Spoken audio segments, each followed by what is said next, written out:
Bonjour à toutes et à tous. Très heureux de vous retrouver ce matin pour notre webinaire qui va développer la maîtrise des dossiers documentaires pour l'ensemble du monde du bâtiment.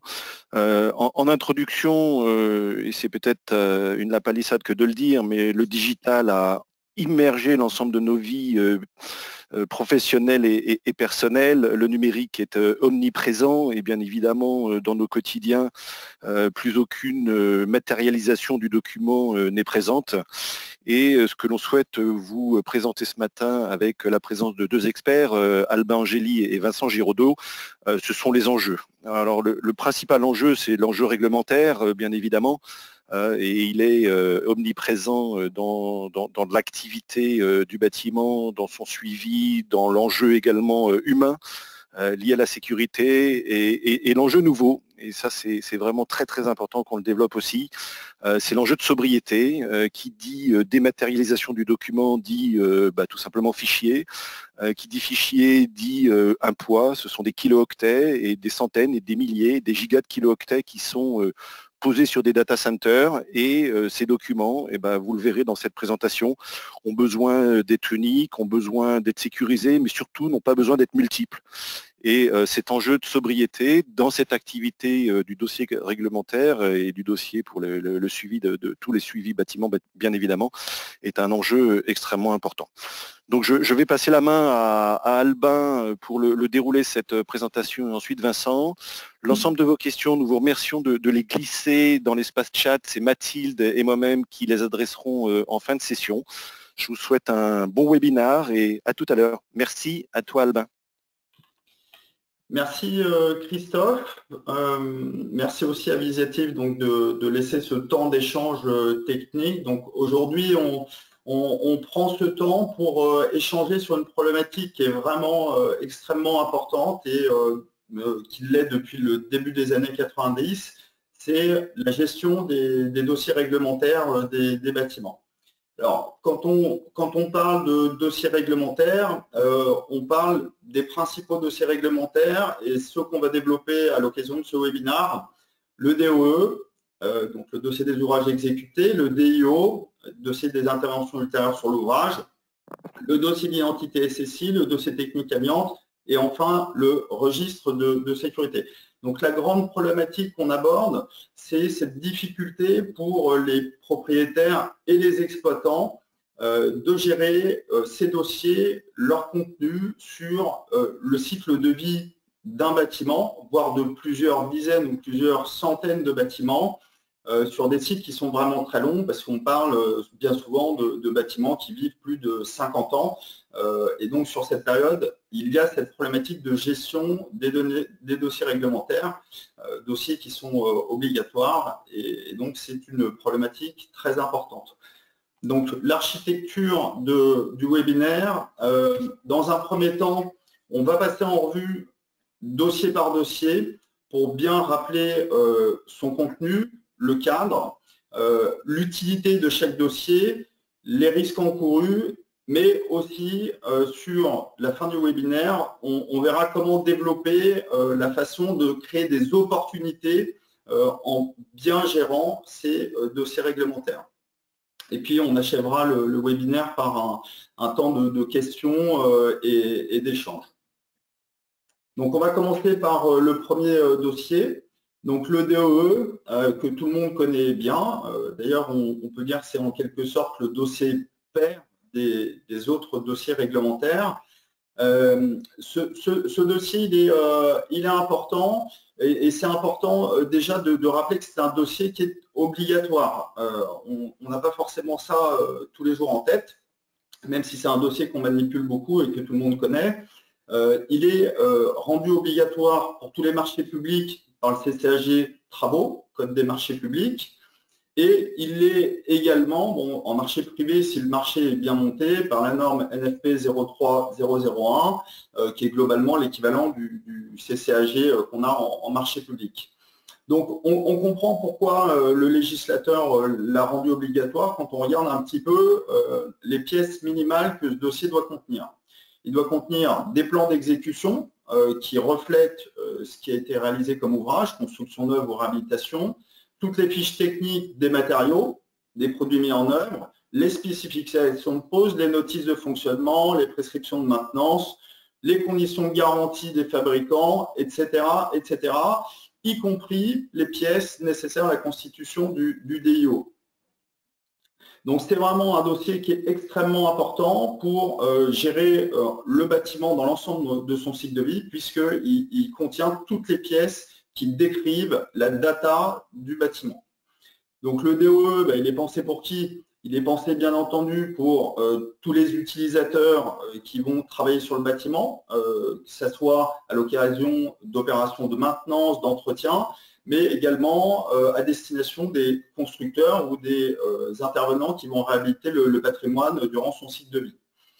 Il est important aussi pour qui? Il est important pour le maître d'ouvrage, dans le cadre de la gestion de ces garanties biennales et décennales. Donc on développera ça un petit peu après dans les risques et les opportunités. Et donc la problématique qu'on met vraiment sur la table à l'occasion de ce webinaire, c'est que ce DOE, en fait, c'est souvent un dossier qui est perdu et en tout cas systématiquement sous-exploité. L'expérience montre que les grands donneurs d'ordre qui disposent d'un patrimoine avec plusieurs dizaines, voire plusieurs centaines ou plusieurs milliers de bâtiments, ne disposent que très peu de leur DOE, puisqu'à l'occasion des acquisitions de bâtiments, ventes, ou même de déménagement du siège des archives, en fait, globalement, les dossiers sont perdus. Je vais passer la parole à Vincent Giraudot qui va vous exposer le DIO. Oui, donc le DIO, il a deux obligations qu'on pourrait associer. Une obligation réglementaire et notamment, il fait partie aussi des actes notariés lors de toute transaction, et puis un volet juridique, puisqu'il fait partie des premiers dossiers qui sont demandés par un juge d'instruction suite à un accident, puisqu'on va voir quelles étaient les modalités d'intervention de la personne qui a été victime de cet accident. Les puristes qui m'ont enseigné le métier m'ont appris qu'un DIO idéal, c'est une page blanche. C'est-à-dire que finalement, on n'a rien à ajouter à l'ouvrage en mode d'intervention pour que ces interventions se fassent en sécurité. Et c'est ça qu'il ne faut pas oublier sur l'objectif du DIO. Ce n'est pas de définir de quelle manière on va intervenir sur un bâtiment dans des bonnes conditions de sécurité, mais l'objectif du DIO qui est fait en phase conception, c'est bien de faire concevoir le bâtiment de manière à ce que sa maintenance puisse se faire sans risque. Et donc, dans la gymnastique, c'est vraiment ça, c'est imaginer comment est-ce que mes équipements peuvent être installés, où ils doivent être installés, pour que finalement la maintenance se fasse de manière facile. Donc, bien sûr qu'il est à destination du propriétaire du bâtiment, l'exploitant, mais surtout bien penser qu'in fine, il est surtout à destination des intervenants, que ce soit les salariés propres de l'entreprise ou des prestataires extérieurs, puisque c'est vraiment un document de formation dans lequel on va expliquer notamment, et c'est ce qu'on voit sur la droite de l'écran, essentiellement les modalités d'accès. Comment je fais pour aller faire mon métier. Mon métier, je le connais bien, mes risques, je les connais, mes mesures de prévention propres à mon métier. En revanche, ce que je ne connais pas, c'est comment faire mon métier dans un environnement que je ne maîtrise pas, avec des accès, avec éventuellement des personnes qui travaillent autour. Et c'est là où va être tout l'intérêt du DIO. La difficulté, c'est qu'il vient un petit peu se superposer ou se chevaucher avec d'autres documents d'évaluation des risques qu'on a déjà dans l'entreprise, notamment le document unique qui est propre à chaque entreprise et qui gère justement cette évaluation des risques et les mesures de prévention. Et puis dans certains cas, des plans de prévention, quand on n'a pas affaire à une coordination SPS. Et la difficulté finalement, à chaque fois qu'on a l'intervention d'un prestataire pour une maintenance, pour des travaux, c'est de faire attention qu'on n'ait pas des informations contradictoires dans ces trois documents, dans ces trois modes d'évaluation des risques. Et bien souvent, justement, on oublie de reprendre le DIO et on refait le travail qui avait été fait par le coordonnateur SPS à l'origine et à la conception du bâtiment pour ces interventions. Et c'est là que ça peut être très problématique, notamment en cas d'accident, c'est qu'on n'avait pas utilisé ce document qui était à la source de la création du bâtiment. Donc voilà un petit peu, on reparlera tout à l'heure justement des vrais risques qu'on peut avoir à ne pas utiliser ou mal utiliser le DIO. Je te laisse la main, Albin, pour le dossier d'identité SSI. Donc le dossier d'identité SSI, bon, c'est un petit peu la même problématique que le DOE, mais un peu plus vivante. Alors déjà un petit mot pour mettre tout le monde au clair sur ce que c'est un SSI, donc système de sécurité incendie. On a joint un petit schéma là pour dire un mot dessus sur le slide. C'est tout ce qui est relié à la centrale incendie, donc en amont qui permet de détecter et puis de donner en fait l'alerte incendie.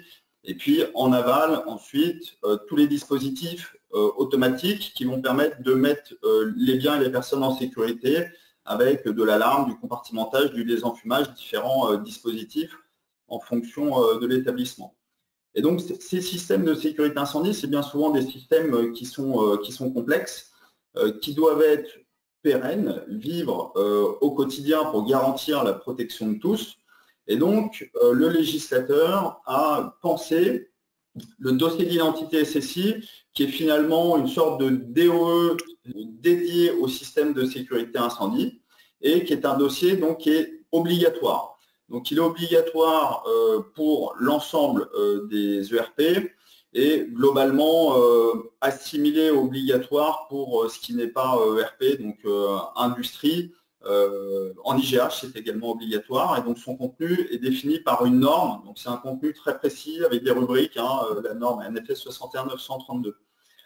Donc le dossier d'identité SSI, il est important pour qui? Déjà, il est important pour le propriétaire, parce que si jamais le propriétaire est un nouveau propriétaire qui vient de construire et qui veut ouvrir son établissement, il y a d'abord une visite de commission de sécurité, visite d'ouverture. Si jamais le dossier d'identité SSI n'est pas présent, il y a à peu près toutes les chances que la commission de sécurité n'autorise pas l'ouverture de l'établissement, parce que c'est le premier dossier qu'elle consulte dans son analyse pour décider de l'ouverture ou pas d'un établissement. Et puis ensuite, il est important aussi dans le temps, parce que les commissions de sécurité repassent de façon périodique dans l'établissement, et à chaque fois qu'elles repassent physiquement, elles viennent faire une campagne d'inspection visuelle, d'essai, mais aussi d'analyse du dossier d'identité SSI, qui donne toutes les informations, toutes les données en fait sur le système de sécurité incendie.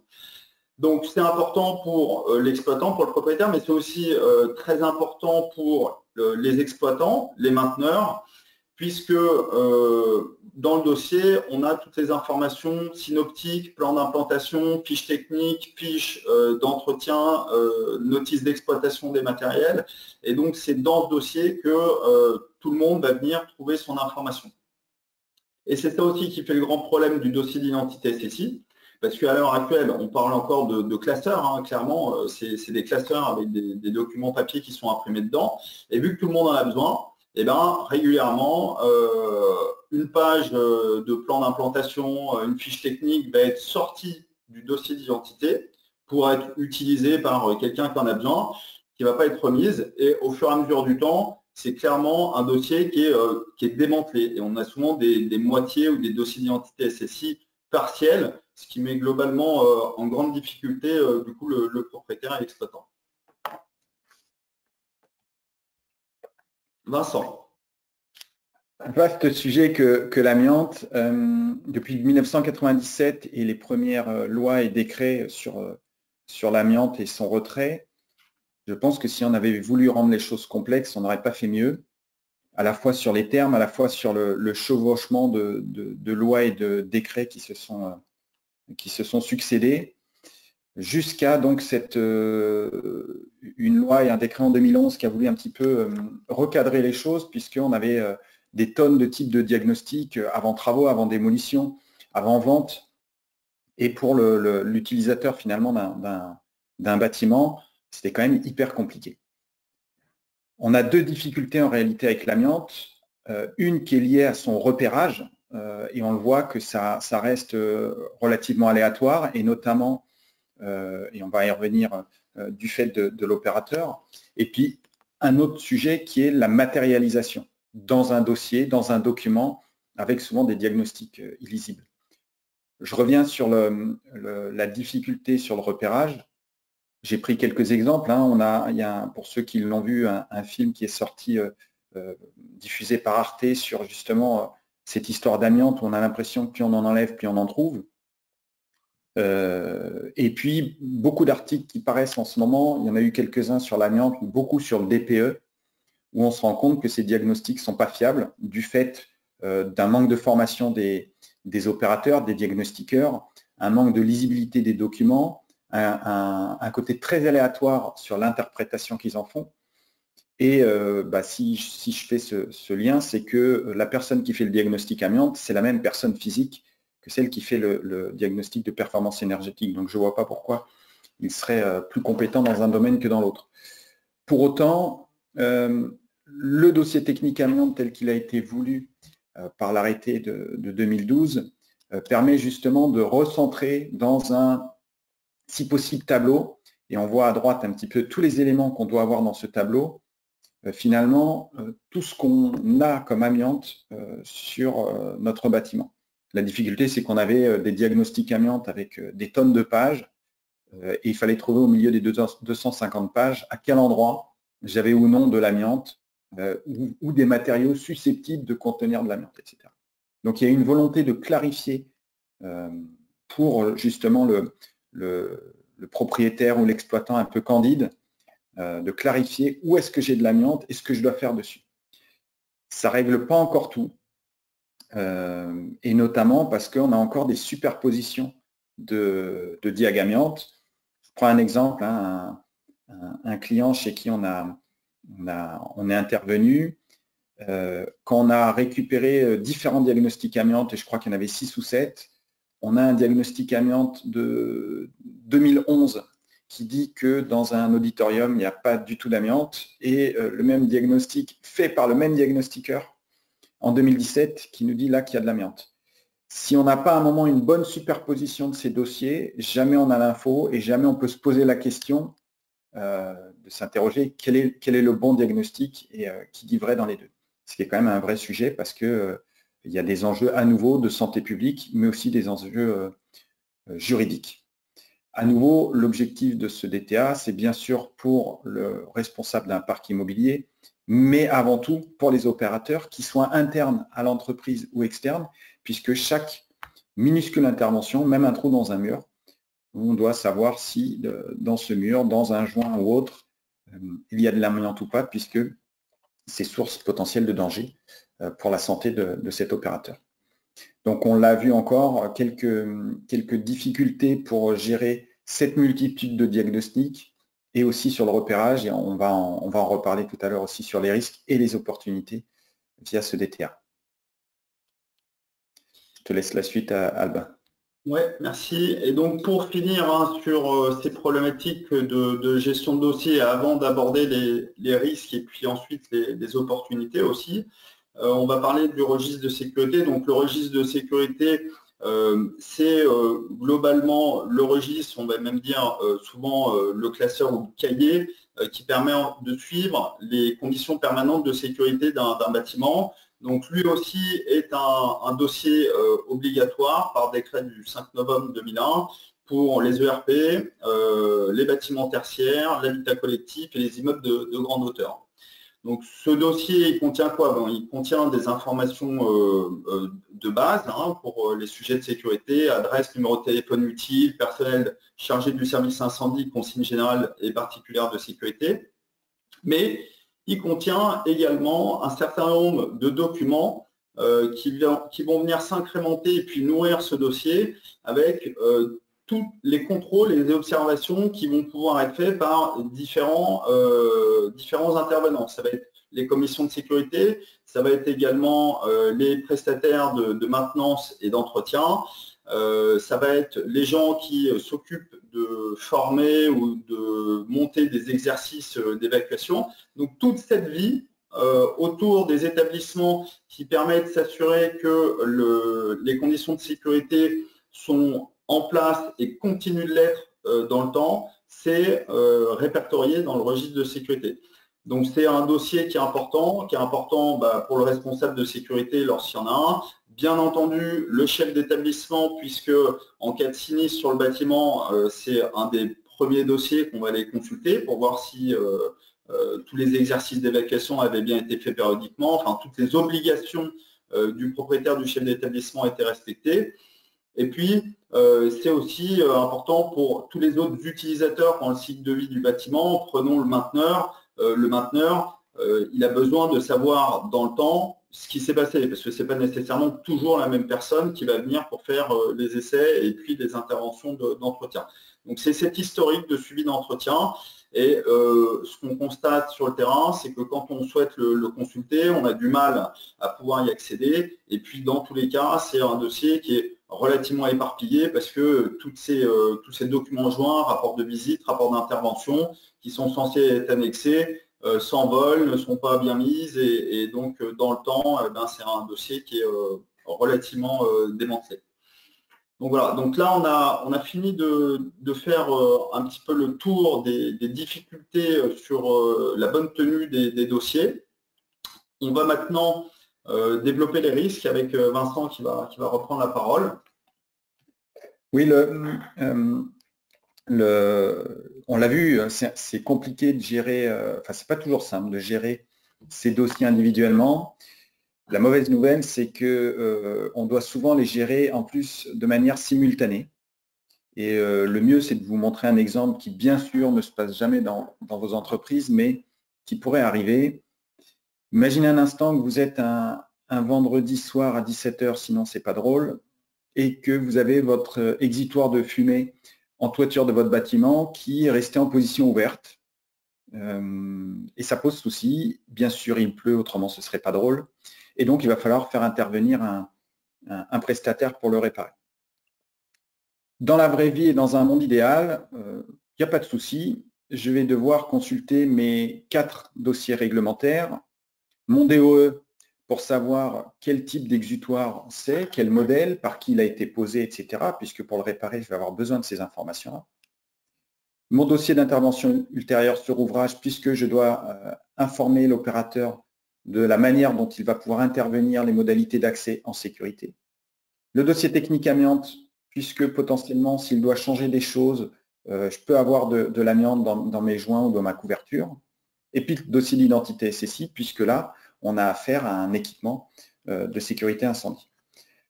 Vous vous doutez bien qu'à 17 h, je descends à la cave et je commence à consulter des tonnes de dossiers pour savoir dans chaque document de 150 pages où est l'information. Finalement, j'ai plus vite fait de demander à l'opérateur de venir intervenir. Lui, il fait un peu au doigt mouillé par rapport aux informations qu'il estime. Et c'est comme ça qu'on se retrouve avec un écart énorme entre le prescrit, ce qu'il y avait dans les documents, et le réel, qui est la vraie vie.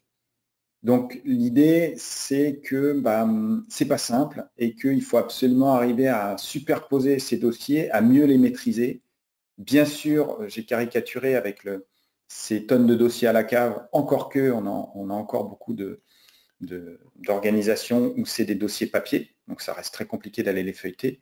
Au-delà de ça, même si ce sont des documents informatiques, il y a un vrai sujet, une réelle difficulté pour aller consulter rapidement ces dossiers et qui plus est, de manière simultanée pour avoir les informations de tous ces dossiers accessibles en temps réel et à nouveau avec un objectif, c'est d'informer la personne qui va intervenir, à la fois le chef de l'entreprise utilisatrice pour qu'il puisse donner les moyens à son opérateur et l'opérateur in fine pour qu'il intervienne dans de bonnes conditions. Les risques, si ça se passe comme on a vu sur la photo tout à l'heure et que par malheur, une personne tombe, il y a bien sûr un enjeu humain, et ça va de soi, c'est que c'est jamais agréable d'avoir un accident à déplorer, y compris si c'est une personne qui n'est pas de l'entreprise, mais un prestataire extérieur, parce qu'il faut le gérer. Il y a bien sûr un enjeu financier, parce que l'accident va occasionner un arrêt de l'activité, plein de choses, et puis qu'on l'a vu sur la photo, au final, ça coûte plus cher d'intervenir dans des mauvaises conditions de sécurité, parce qu'on y revient 3 fois, parce qu'on intervient mal, et il y a aussi des risques un petit peu de malfaçon. L'enjeu juridique, puisque en cas d'accident, c'est d'abord le propriétaire du bâtiment et l'exploitant qu'on viendra rechercher, puisque c'est lui qui a missionné l'intervention. Je rappelle aussi sur le DIO que ça reste le maître d'ouvrage qui est responsable du DIO, et c'est à lui de le faire faire au coordonnateur SPS, mais c'est lui qui endosse malgré tout la responsabilité. Et puis un enjeu non négligeable, et c'est ce que j'ai mis là dans les exemples, c'est que systématiquement, il y a maintenant une médiatisation très facile et rapide des événements, aussi bien pour un chantier amianté, on le voit dans l'article qui est en haut, on ne sait pas s'il y a eu une contamination. Toujours est-il qu'on voit amiante et contaminé dans un quartier du centre-ville. Donc le mal est fait une fois que l'article est paru. Dans l'article d'en dessous, systématiquement, maintenant, les journalistes vont plutôt mettre en avant l'entreprise et, qui plus est, quand il y a un nom qui est connu, là ici, Goodyear, on va plus parler de Goodyear que de l'accident. Donc il y a un enjeu médiatique qui est gigantesque, même s'il vient bien après l'enjeu humain, et commercial, puisque après ce genre d'image qui vous colle à la peau, c'est toujours compliqué à la fois de retrouver des clients, mais aussi des prestataires qui n'ont plus forcément envie d'intervenir chez vous, ou même tout simplement d'embaucher des talents, puisque c'est jamais très agréable et ça ne donne pas trop envie d'intervenir ou de venir se faire embaucher dans une entreprise dont on parle beaucoup plus pour ses accidents que pour ses capacités et ce qu'elle fait de bien pour ses salariés. Donc il y a tous ces enjeux qui sont de plus en plus prégnants et sur lesquels justement ces dossiers ont un impact énorme. Et heureusement, il y a aussi des opportunités dont va nous parler Alba. Oui, alors heureusement, effectivement, donc on a compris hein, que la gestion de ces dossiers réglementaires, elle était globalement complexe, qu'elle présentait aussi, si elle n'était pas bien faite, pas mal de risques. Mais à contrario, si jamais on gère bien ces dossiers réglementaires, en fait, le législateur a bien pensé les choses. C'est pas des dossiers contraintes, c'est des dossiers aussi qui peuvent être vus comme quelque chose vraiment de positif. Puisque si jamais déjà on maîtrise l'ensemble de ces dossiers et qu'on arrive à les gérer convenablement comme le législateur l'a pensé, c'est-à-dire conserver les données et pouvoir les partager aux bonnes personnes au bon moment, finalement on répond au risque en maîtrisant sa responsabilité. Alors, on peut reprendre l'exemple de Vincent avec la personne qui pourrait avoir un risque de chute là, sur l'intervention sur l'exutoire. Bon, bah, si jamais vraiment la personne chute, mais qu'elle avait bien eu accès au DUO, bien accès à ci, bien accès à ça, et que globalement on sait le tracer, on a résolu le problème de la responsabilité parce qu'on maîtrise ces données. En deuxième opportunité, on a aussi la fluidification des tâches dans la gestion du patrimoine. Donc, ça va être pour le maître d'ouvrage les chargés de gestion de patrimoine qui vont avoir facilement les données à disposition, donc ils vont pouvoir les communiquer aussi facilement aux différents intervenants, mainteneurs, maîtres d'œuvre, vraiment tous les intervenants qui vont intervenir sur le patrimoine pendant tout le cycle de vie du bâtiment.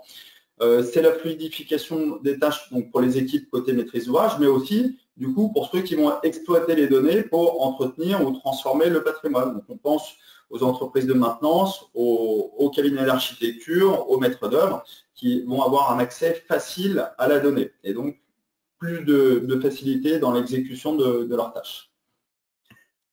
C'est aussi l'opportunité de faire des économies, de bien maîtriser ces dossiers réglementaires. Globalement, nous, on estime que sur les honoraires des prestataires intellectuels, on va parler des maîtres d'œuvre, domaine que je connais bien, on peut imaginer des économies de 10 à 30% des honoraires des maîtres d'œuvre si jamais on leur donne les données qu'ils demandent en début d'opération. On fait une réhabilitation d'un gros bâtiment, bon, le maître d'œuvre il va demander les plans de l'existant, les études, les plans structure, les plans de coffrage, les plans de l'ensemble des installations techniques, les fiches techniques, et si jamais par magie le propriétaire dispose de ces éléments et les communique au maître d'œuvre, au lieu de partir de la page blanche, le maître d'œuvre commence par partir des informations descriptives du bâtiment. Et il n'a pas besoin de commencer à lancer des sondages pour savoir si un mur est porteur, pas porteur. En fait, on a les éléments directement sous les yeux. Et donc, nécessairement, c'est du temps gagné et des honoraires qui ne sont pas refacturés aux propriétaires. C'est aussi une gestion et puis des économies sur tout ce qui est maintenance exploitation, puisque de la même façon, si jamais on dispose et on maîtrise l'ensemble des données de son patrimoine, on a une gestion clairement plus saine des devis des entreprises de maintenance. Nous, on fait pas mal de missions d'AMO et de conseils sur l'environnement de la maintenance des bâtiments. Et ce qu'on voit bien, c'est que par manque de données d'entrée, les entreprises ont tendance à chiffrer de façon relativement imprécise leurs interventions, les petites réparations, les grosses réparations, et en plus, à chaque fois, coller une marge de risque en euros, hein, parce que finalement, ils ne savent pas bien où est-ce qu'ils vont aller mettre les mains. Ils n'ont pas assez d'informations sur les équipements, pas assez d'informations sur où se trouvent les équipements, pas assez d'informations sur comment accéder aux équipements, et donc ça se ressent en fait sur la note globale. Donc il y a vraiment des économies financières importantes. On peut même parler de la recréation ou des récollements des dossiers qu'on a perdus. Dans le cadre, nous, de notre expérience, on produit un certain nombre de dossiers de récollement. On va prendre l'exemple d'un dossier d'identité SSI. Nous, des dossiers d'identité SSI sur des patrimoines un peu costauds, des ERP un peu costauds, comme des gares ou des ateliers de maintenance, ça va être plusieurs milliers d'euros. Hein, parce que quand le dossier n'existe plus, il faut aller faire des relevés sur site, il faut conduire des campagnes d'essai, il faut tout repenser, il faut aller recollecter sur les sites des fabricants des fiches techniques, des notices d'exploitation.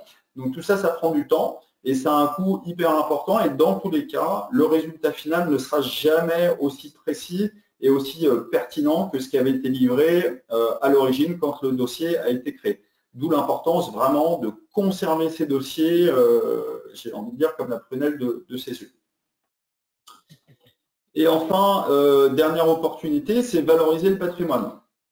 On fait aussi, nous, un certain nombre de missions de conseil à l'occasion d'acquisition, de vente et d'acquisition de patrimoine pour nos clients qui nous demandent en fait si le bâtiment il est sain, s'il n'y a pas de loup, est-ce qu'ils ne vont pas avoir des coûts cachés à acheter le bâtiment. Et donc, en réalité, à nouveau, la première chose qu'on demande avant de commencer une mission de conseil de ce type-là, c'est donnez-nous les dossiers réglementaires, la base, le DOE, le DIO, le registre de sécurité, enfin tous les éléments qui vont renseigner les datas du bâtiment. Et donc, si on ne les a pas, bah, nécessairement, l'étude est beaucoup plus approximative parce qu'il faut tout repenser, on y passe plus de temps. Mais si jamais on a l'ensemble des informations, on sait en fait comment est constitué le bâtiment, donc on sait le valoriser. Un bâtiment, clairement, qui a tous ses dossiers vivants et remplis, vaut plus cher qu'un bâtiment dont on ne connaît pas grand-chose. Voilà. Donc c'est vraiment voilà, on insiste là-dessus, c'est qu'effectivement, il y a beaucoup de risques à mal gérer ces dossiers réglementaires, mais il y a aussi beaucoup d'opportunités qu'on vous a présentées là.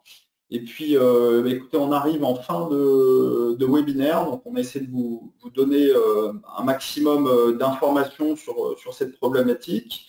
Et puis, on va pouvoir passer au temps d'échange et de questions, si vous en avez.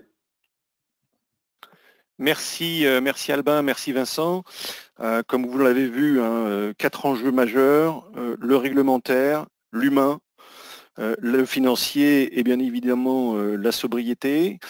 Alors, nous allons vous faire parvenir à tous les participants copie de cette présentation, plus une documentation sur la plateforme Built. Nous l'avons appuyée Built, elle est sur le marché depuis 1 an à peu près maintenant. Elle traite du suivi de l'ensemble de ces dossiers réglementaires liés au bâtiment dans une approche géographique et topographique. On vous recontactera si vous avez des questionnements sur ce sujet-là. Et en résumé, cette plateforme a une seule vocation, vous permettre d'accéder très rapidement une information numérique ou numérisée, de protéger vos organisations sur les aspects réglementaires et légaux, vous permettre de protéger les collaborateurs, de protéger les travailleurs qui interviennent sur les bâtiments. Et Vincent a une fibre toute particulière sur le sujet et je l'ai également, donc c'est un élément extrêmement important.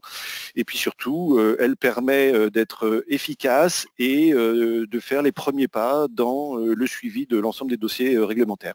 Donc on vous fera suivre tout ça. Nous vous remercions toutes et tous d'avoir participé au webinaire. Nous vous souhaitons une belle journée et à très vite pour de nouveaux échanges. Merci à tous, bonne journée. Au revoir. Merci à tous. Merci. Merci, au revoir. Au revoir.